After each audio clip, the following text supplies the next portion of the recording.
ये आपकी चमड़ी पर धूल को धोने के बारे में नहीं है।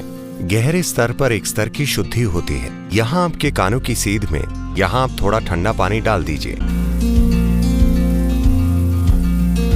यौगिक संस्कृति में कोई फव्वारे में नहीं नहाता था। नहाने का हमेशा मतलब था नदी में डुबकी। वे हमेशा नदी पर जाते, डुबकी लगाते और फिर योग करते।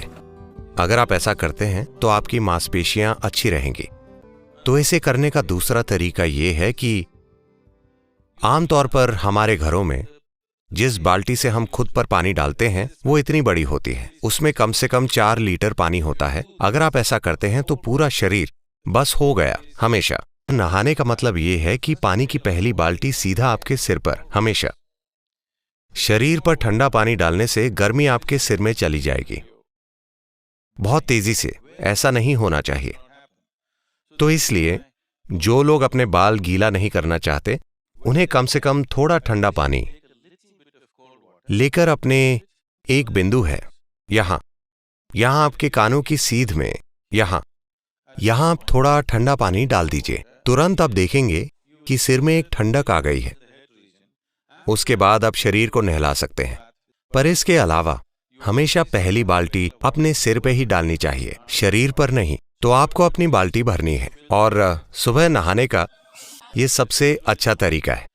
शरीर को पानी में डूबा हुआ होना चाहिए, जैसे कि आप एक डुबकी लगा रहे हैं। ठीक है? पूरा शरीर एक साथ। कम से कम चमड़ी पानी में डूबी रहनी चाहिए। इस तरह नहीं, ऐसे ऐसे ऐसे। अगर आप पानी डालते हैं तो पूरा शरीर को लगना चाहिए कि आप उसे डुबकी लगवा रहे हैं। तो अगर आप ऐसे डालेंगे तो सिस्टम में एक ठंडक आएगी और मांसपेशियां बहुत लचीली हो जाएंगी। फव्वारे से ऐसा हो सकता है। अगर फव्वारा काफी शक्तिशाली है या कम से कम पानी की मात्रा काफी अच्छी है तो फव्वारा ये आसानी से कर सकता है। हमेशा ये सबसे अच्छा होता है कि हम उस पानी से नहाएं जो कमरे के तापमान से थोड़ा ठंडा हो। बस आप पर उड़ेलने के लिए कुछ पानी, या उस पानी में डूबना जो कमरे के तापमान से ठंडा हो। क्योंकि अगर ऐसा होता है तो सतह पर यह होगा कि कोशिकाएं, एपिथेलियल कोशिकाएं सिकुड़ जाएंगी। जब वे सिकुड़ेंगी तो वे सारे रोम छिद्र खोल देंगी।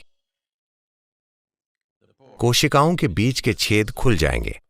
खुद कोशिकाओं के रोम छिद्र होते हैं। हम उन्हें नहीं खोलना चाहते। वे तब खुलेंगे जब आप उन्हें गर्म पानी में डालेंगे। अगर आप खुद को गर्म पानी के टब में डुबाते हैं तो कोशिकाएं खुल जाएंगी और पानी भीतर ले लेंगी। हमेशा ऐसा करना एक अच्छी चीज नहीं है। आप शरीर को ठंडे पानी में डालिए, कोशिकाएं सिकुड़ जाएंगी, उनके बीच की जगह खुल जाएगी।